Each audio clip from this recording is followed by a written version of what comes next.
Tasmania is the full stop at the bottom of the world, and we live on an island of stories. For years now, the Tamar Valley Writers Festival has celebrated our great thinkers, writers and readers, and now we're excited to share these insights globally.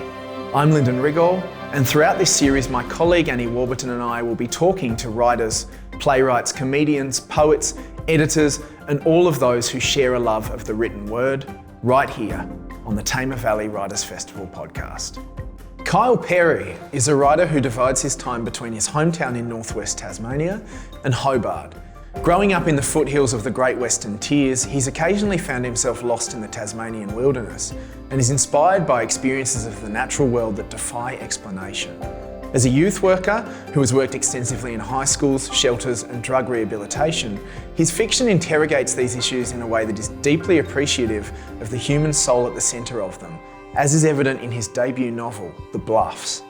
The Bluffs is a story of two disappearances beneath Tasmania's Great Western Tiers, a group of teenage girls in 1985 and a second group in the present day. As fingers are pointed in various directions, the secrets of the past begin to unwind, while some locals fear that a mythical figure blamed for the abduction 30 years ago might have returned, known as the Hungry Man. Today, I chat with Kyle about the bluffs, creativity, and the influence of Tasmania on his work. Kyle Perry, thanks so much for joining us. No worries, good to be here. Now, I'd like to start, if I may, with your childhood and where your love of storytelling came from. Where does this journey begin for you? I mean, to pick a moment, we could choose the moment that I'm in bed, like maybe 5 or 6 years old, and Mum's reading The Magic Faraway Tree to me. And I remember a love of stories from a very young age, and especially fantasy stories. And as a kid, I'd stay up really late reading, and that when I'd hear my parents walking up the corridor to my room, I'd throw the book on the ground and pretend to be asleep. And it wasn't until years later that Mum and Dad were like, we could hear the book hitting the floor. We knew you weren't asleep. So that set off my love of stories. And then in grade 6, I read a series by Tamar, and I just thought, this is the coolest series I've ever read. It just lit me up, lit my imagination up. And I sent her an email, grade 6, and I said, I love your books, and one day I want to be a writer just like you.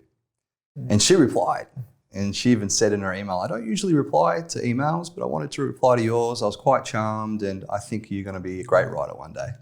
So those experiences themselves were kind of the bedrock, and then everything since then has just been chasing this goal, chasing this dream of being a writer. Now, I know for a while that you were dabbling in the young adult space. Yep. Is that still something that you're passionate about? And how did you get from there to what became The Bluffs? That's a good story. Okay, yeah. So all I've wanted to be in my life was a writer. And so from age 16, I started writing seriously. And so I wrote my first manuscript age 16, and there was a young adult novel because that's what I was reading. That's what I enjoyed reading, a natural extension that I would write that. From age 16 to age 26, I wrote a young adult novel every year. So that's 10 manuscript level, novel length manuscripts in the young adult genre. And every single one of them I tried to get published, but I didn't get anywhere. The final manuscripts, I got real close with this New York City agent. And he replied and said, look, this is really good. It's got really good merit, but I can't see any editorial vision for it. Do you have anything else? And so I'm 10 years into this. I'm really wanting this more than anything else. And so at this stage, I'd finished my degree. I was a youth worker in high schools, had some good income coming through for the first time. And I thought, I need to throw some money at this. I need to invest in this. So I reached out to who's now my agent, Hayley Nash. She was a freelance editor. And I said, I've got this novel. I got really close with an agent. Can you tell me what I'm doing wrong? Tell me how to fix this so that he would take on my next body of work. And she said, look, before I help you spend your money, maybe you should try a different genre. And that had never occurred to me. So we talk about something called the sunk cost fallacy, where you sink money into something and so you just want to keep going till you get a return. And that was me with young adult novels. I'd been investing in this genre for so long, it made no sense to me to write anything else until I made it. And so she gave me this advice and my instinct was, no way, woman, like, what are you talking about?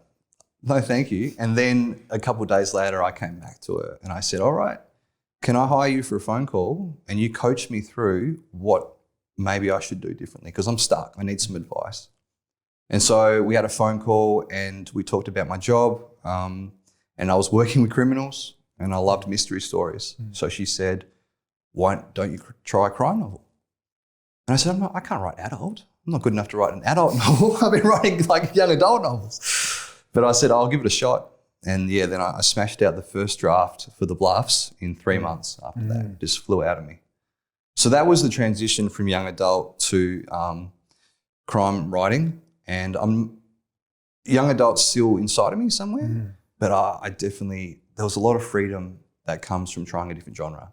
So I think actually when I'm through with writing crime, I'll try a different genre again, just to try and get that same creative spark that lit me up when I wrote the Bluffs. So do you think that crime is the genre that you will stick with for the time being? Yeah, at the moment, yeah, I'm really enjoying it. Yeah. I seem to be fairly good at it. Yeah. I've got a really good team around me.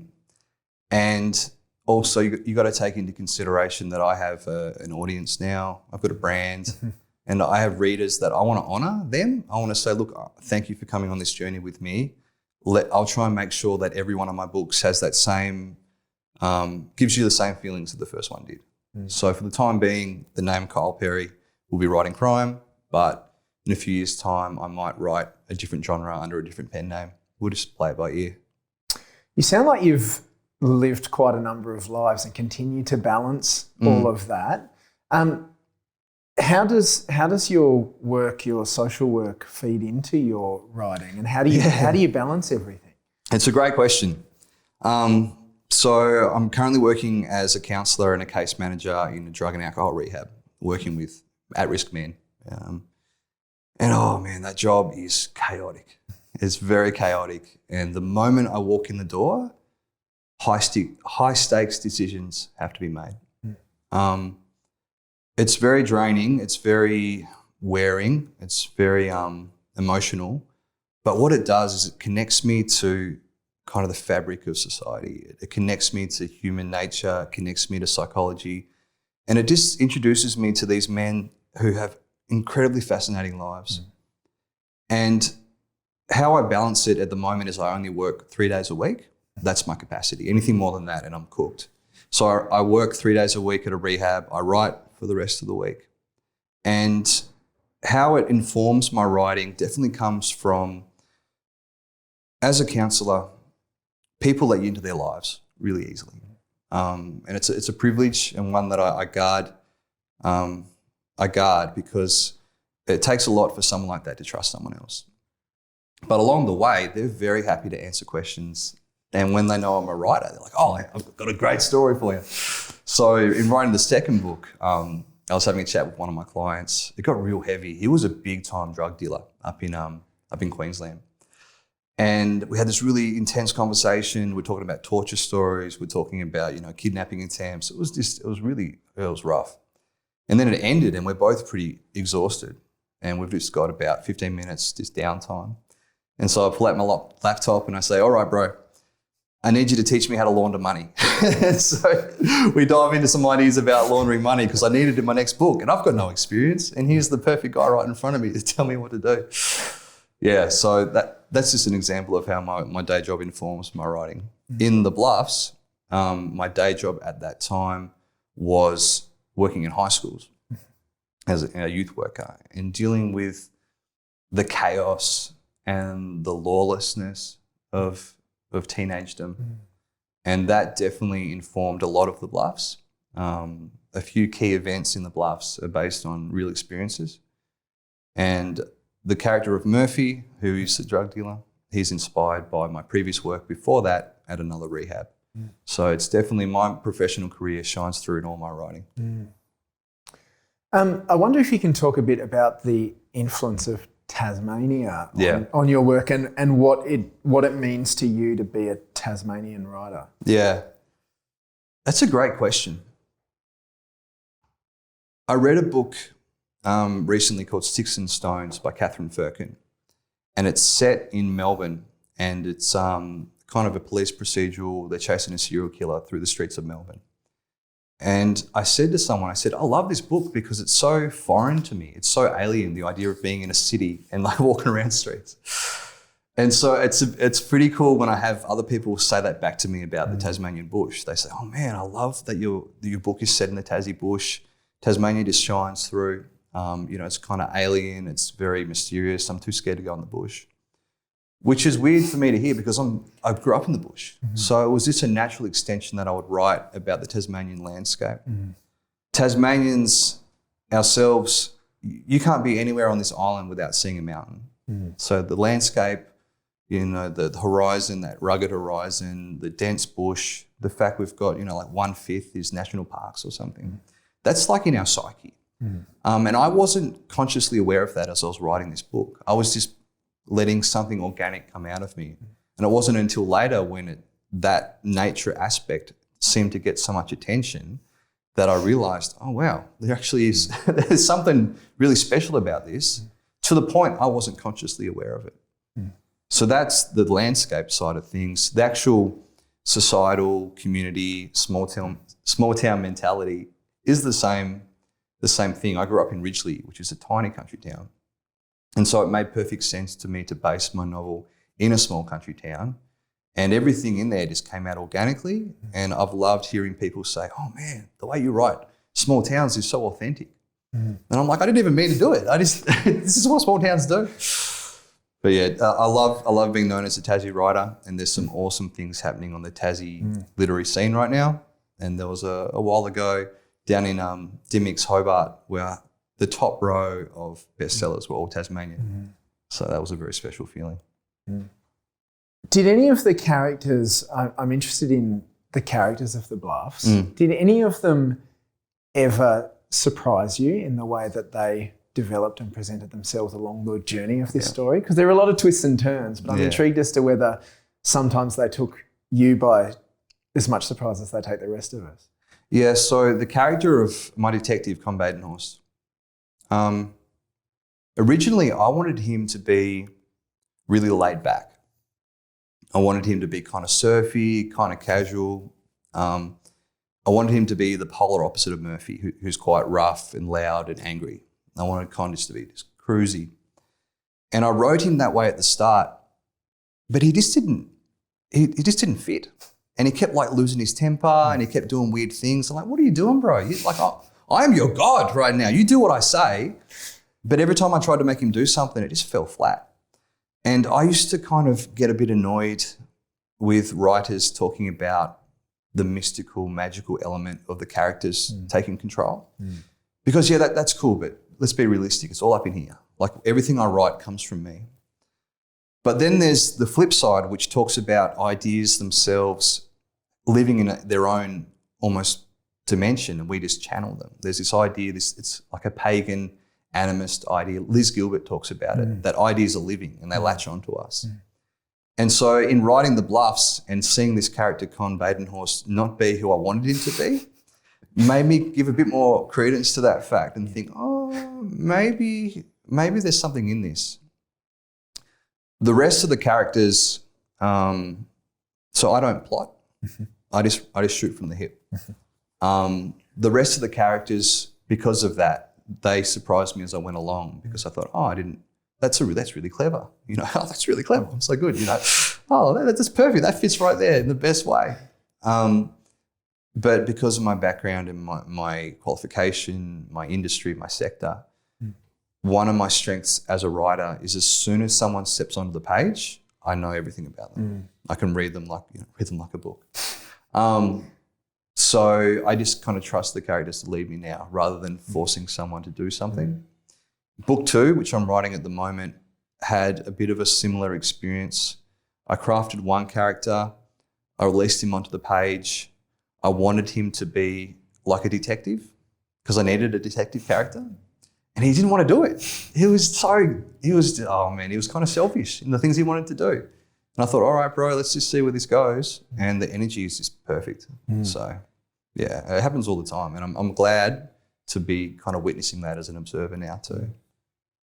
Now, you said that you don't plot, which I find really interesting because I think a lot of us as readers make the assumption that if anything is heavily plotted, it's a crime novel. So I'm really intrigued as to how this developed and how you managed to structure it. Did you have to go back a lot? Or Yeah. So I told you I wrote the first draft in 3 months. Unrecognizable with this book. Right. Unrecognizable. It's got girls go missing at the start. It still has the same antagonist. It's still got the Hungry Man legend, but vastly different. Or like a B-grade thriller, really. Like it ends with this big machete fight and like the pastor sacrifices himself to save the girls. The girls are like tied up in a cave. Oh man, it's just way different. So I had to rewrite 65, 70% of the book. That is the negative of not plotting is that you write yourself into a massive hole, or you write, I would have been like 60, 75,000 words down the wrong direction. That's probably a conservative guess. I would love to be a plotter. I think my life would be a lot easier if I was a plotter. I think that if I could plot my books out, I would save a lot of time and I wouldn't be pushing my deadlines all the time. But as soon as I sit down to start plotting, I just get this kind of claustrophobic feeling come over me and I just want to throw the laptop at a wall. I can't, like it does my head in. It takes away the magic for me. It takes away, like if I know what's going to happen, why even write it? In terms of the twists and everything like that, all that rewriting helped put that into place. So the benefit was I had all these other characters and then I got to a stage where I had to force all of these characters into one person. And so by extension, all the twists that had been assigned to separate characters culminated into one person. And so just kind of like, oh, okay, if I streamline this, amalgamate these concepts, the twists happen themselves. You mentioned the Hungry Man mythology, which I think is one of the things that captivates people immediately when they just pick up the book and have a look at it. How close to your childhood and growing up and the stories about the wilderness that kind of surrounded you is that, or is that largely fabricated? Yeah, so the Hungry Man legend is an amalgamation of three things. The first is the story of Alexander Pierce, who's the cannibal convict. So he escaped from Sarah Island and travelled across Tasmania, and allegedly he ate some of his fellow escapees. And the legend says that he hid out in the Great Western Tiers. They lived in a cave up there. And so it's, we used to think that maybe his descendants still lived up there somewhere, these cannibal descendants. The second thing that comes into play with the Hungry Man legend is something called the Tall Man, which is a bush spirit my mate told me about. And if you go into the Tall Man's bush and you look behind yourself 3 times, he'll take you. So those two came together, and the third was my own supernatural experiences in the bush and elsewhere. And so when you're up in the wilderness, when you're by yourself, it's real easy to start seeing faces in the trees. It's real easy to start hearing footsteps following behind you. And there's something very mystical, sinister sometimes about the wilderness. So I think part of the reason that that's leapt out at so many people is because, there's something inside of us. There's like a wild person inside of us that's terrified of what's lurking in the bushland. And I was really glad just to harness that and make it work for me. It sounds like, because you've discussed the bush as somewhere that other people are afraid of, but that to you has always kind of felt like home. But it sounds like you've got a balance there of kind of a natural fear of it as well. Is that fair to say? Got a healthy respect. Yeah. Which grew healthier the older I grew. Yeah. I read that you described yourself as not particularly naturally gifted as a writer, and that you have to work really hard for Yeah. what you produce. Mhm. Is that true? And do you still feel that's true in the wake of this publication? And what are your strategies? What do you do to make up for what you see as your shortcomings? So I'm not naturally gifted at writing prose. So the writing itself, the text, that never came easily to me. Story ideas and characters and like exciting twists and turns, that does come naturally to me. But writing itself, I'm not very good at. I wasn't good at. And that can be evidenced by the fact it took me 10 manuscripts to get here. Now, I know I'm a good writer, but I know I'm not naturally a good writer. I had to work really, really hard to get here. And so that's part, like I'm not ashamed of that, because I know that this is a good body, this is a good text, this is a good book. And I've got so many people behind me that have given me feedback along the way to get me in the right, point me in the right direction. But if, I compared myself to my friends as a kid, I'd write short stories all the time, but they were never even close to as good as my friends. And reading back now, you know it. But yeah, I just worked really, really hard. I got heaps of feedback and I knew this is what I wanted to do and I wasn't going to give up till I got there. That's why I think that people hear my story and they're like, oh man, 10 books, is that how long it's going to take me? And I'm like, probably not. You're probably better at it than me. I just wanted it more than you do. That's at the end of the day, I wanted this more than most people do. And that's why I stuck at it for 10 years. But yeah, right now I'd say I'm a good writer, but I'm not naturally a good writer. How's your life changed with this publication? I mean, immediately being able to go back to go down to 3 days a week in my day job, that's amazing. To be able to actually get paid to do the thing I like the most is awesome. It's improved. So in my job, I have to do clinical supervision, which is counselling for me about my clients. And about a month after this came out, I had my clinical supervision and I was like bouncing off the walls. I'm like, oh yeah, no, this happened and there was this crisis and this went wrong, but it's okay, we're all good, we're going great. And my clinical supervisor said, Kyle, this is not good. You're just in a really good mood because of the book. And as soon as she pointed it out, I realised, man, my life has changed. Like I can't go back to who I was, but my mood is just constantly, like I feel almost unbeatable at the moment because I wanted this for so long and now it's happened. And not only has it been released, but it's been so well received. It's gone so well. We're still kind of have a publicity campaign going 3 months in. Like that's unheard of. So my life has changed. If it wasn't for COVID, I probably would have seen a few more of those changes. I would have had a few more, like I would have been flown around the country, got to live the high life as a writer. But the other side of that is I get to do all these other virtual events they're awesome. I get to beam into people's living rooms all over the country, which is an opportunity I never thought I'd have. So it's it definitely has been a dream come true, and I feel very aware of the privilege and the honour that I have to be sitting here to even talk about this. Yeah, no, it's awesome. So in your acknowledgements, one of the things that really interested me was that you acknowledge the Holy Trinity. Yeah. And I'm very intrigued by where faith sits in terms of your writing and your creativity and what it means to you.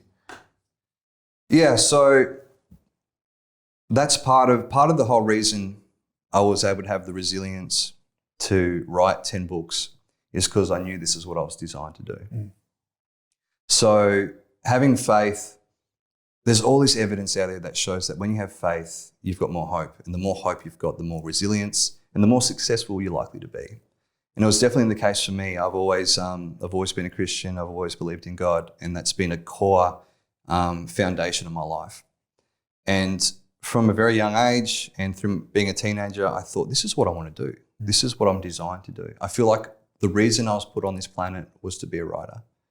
And so I'm so thankful to be here. And I'm also thankful because I had that knowing in my gut and that when it came out this way and when it blew up the way it did, people are like, oh, this is amazing. I said, yeah, I was quietly confident that this would eventually happen because I knew that this is what I'm meant to do.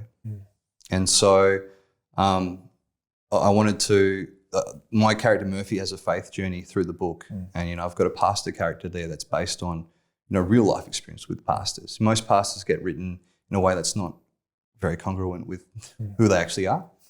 But it was important for me to have that element there without any agenda. Like there's no agenda in the book at all.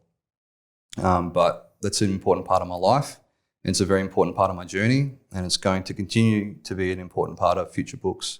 And so it's definitely important that obviously they get a mention in the acknowledgements, because if it wasn't for the Holy Trinity, I wouldn't be here today.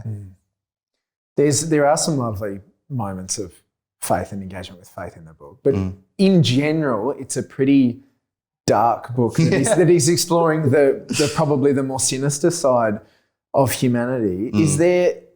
Is there a message that you want to send about those topics? And why do you think we're drawn to, particularly in crime, we're drawn to death, we're drawn to lies and deceit and the way that people hurt each other? It's a great question. At the heart of what writing does is it offers catharsis for the reader as well. So when we read something, when we're really engaged with the book, we're deep reading. We've got this deep awareness and we join with the character. Humans have an amazing ability to empathise, and their imaginations have an amazing ability to join with something and to inhabit something. So when we read stories like this, part of our body is experiencing as it goes. Part of our body is right in there with Con doing the investigation. It's right there with Murphy and the rage he's feeling. It's right there with Eliza with all her confusion. And in the current world we live in, those moments of risk and danger are very kind of few and far between, really. But our bodies want that. Our bodies almost crave that adrenaline of trying to survive. And so I think what crime does is it offers that wild man, that wild woman that lives inside of us, a chance to experience these emotions that they're kind of hoping for would happen. Obviously no one really hopes that this would happen, but deep down, that's kind of what we're hardwired to do. We're hardwired to survive. And when we're comfortable, we start to wilt. So reading and books, and crime books especially, scary movies, thrillers, even horrors to an extent, they give our body almost a reprieve from the mundane comfort of our lives and help our systems, our nervous systems especially, realise, oh, that's right. We live in a dangerous world. It's good to be reminded. And phew, I'm glad I'm safe right here. One of the other things that really interested me, which you don't see a lot of, is that you have an acknowledgement of country at the beginning of the book. Was that something that was important to you personally? And why is that? Yeah. It was. So it was important because there's obviously an Indigenous narrative through the book. And that had to be there because I can't write about the country without that. It doesn't make any sense. When I started doing research into this area, again, I was working at in high schools, and I was with some grade 7 students, supporting them as they did a module on Indigenous studies. And we watched this documentary about the Black War, which is when the early settlers in Tasmania waged full war against the Tasmanian Aboriginals. I had never heard of this in my life. Like, I'm Tasmanian born and bred. I'd never even heard of this. I don't remember any Indigenous studies in any of my schooling at all. And I'm sitting here watching these horrors come on the screen in front of me thinking, this is my state. I know where that is. I've been there. And I didn't know anything about this. And so from that moment, there was that righteous anger rose up in me thinking, man, I'm so naive and ignorant to this. And so when I wrote this book, I wanted to be very conscious about honouring that narrative and making sure that any mention of the Great Western Tears acknowledged the connection to the Indigenous culture, the ongoing connection to Indigenous culture, but also addressed the horrific history in that area. And so, of course, if you're going to do that, I can't put that in my book without doing an acknowledgement of country. And even in my next book, at the moment, it's still being edited, but there isn't that strong of an Indigenous narrative. But I'll make sure there's an acknowledgement of country at the start, because we have an ethical, moral, spiritual responsibility do that, to honour the First Nations of this country, and to do everything we can to make sure their story's heard.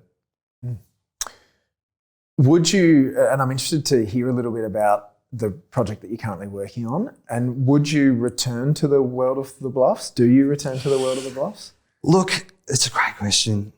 I think a sequel is inevitable. Enough people are begging me for one.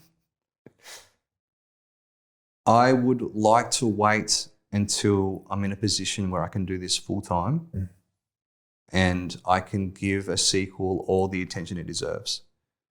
Because I don't feel like a sequel is a hard thing to write, and to do a good sequel is a hard thing to do. And so if I'm going to write a sequel for The Bluffs, which I said is probably inevitable, I want to make sure it's the best version of my writing powers as possible. So I forecast that'll be a few years down the track. The issue is that all my characters have quite complete character arcs. And so there's not that much, like I'd have to start a whole new character arc. I'd have to start a whole new story. There's not really any place for follow on, but I'm loving the fact so many of my readers are begging me for more. Like that's really good for my ego, but really good for my, as a creative. That's what you want. You want people to want to come back for more. So I want to make sure I give that to people. I just want to make sure that I'm in the best creative space possible to deliver in the best way possible. So young Kyle, in the past is reading late at night and getting in trouble, or not getting in trouble, but people know that he's reading late at night and he's dreaming up all of these stories. Yeah. What would you say to the young Kyles watching this now and trying to decide what their next step should be? Look, the advice I've been giving, and I'll stand by this, is that if you want to do anything in life and to do it well, there's 3 things you need to do. The first is you need to guard your sleep. If you don't sleep well, the rest of your life falls apart. And there's so much evidence to support that. There's so much, like, everyone knows that. If you have a good sleep, you feel amazing. And yet we don't prioritize it. Barely anyone prioritizes sleep. We've got a pandemic of sleep deprivation. So anyone watching this who wants to do anything, no matter what age you are, I'd say, what are you doing with your sleep? Focus on that. Get good sleep hygiene. There's so much out there you can research. The second thing is on the same line, you need to eat well. If you're not putting good stuff into your body, you can't expect your body to give you good things back. And everything we do comes from our body. As a creative, my body is the instrument. So if I'm feeling down, if my body's feeling down, if I'm not putting good food and nutrition into myself, I can't expect it to give the best it's got. I mean, if I wasn't healthy, I doubt I would have had the resilience to make it through 10 books. You know, if my body isn't operating. And we know this in our heads, but we don't act on it. We think, oh, that's all right, I'll eat that, or I won't eat that. And then on the same vein, the third thing is exercise. Our bodies are designed to move. They need to move. And if you're out there and you want to achieve something in your life, the best thing you can do for yourself is get a gym membership. It's an investment, it's a sacrifice of your time, but how it pays off is just so worth it. So rather than going into all, the philosophy, and I mean, my degree is in coaching, so I'm happy to motivate anyone. So that's why I hope people can believe me when I say, before I can give you all the positive psychology, all the narrative therapy, all the solutions, you need to start with your body, and that begins with sleep, diet, exercise. Once you get those things out of the way, then we can talk about motives. Then we can talk about goals. Then we can talk about ambition. So when people go and buy a copy of The Bluffs, as they will and should, how would you like them to read it? What would you like them to set up around them in order to have the ultimate Bluffs experience? And then once they've finished reading it, what is the first thing you'd like them to do afterwards? What a great question. This isn't it's not an issues book. So as I said before, it doesn't have an agenda. There's lots of issues in there. There's lots of societal narrative. But my number one ambition is for people to enjoy this, to love it as a page turner. So what I want people to do is to get wherever they need to be comfortable. I've had readers message me saying that they turn on rain sounds on their phone, or they close all the curtains, or they sit by the fire and get cozy. But I mean, I want people to be a bit like selfish with what they do with themselves when they do this.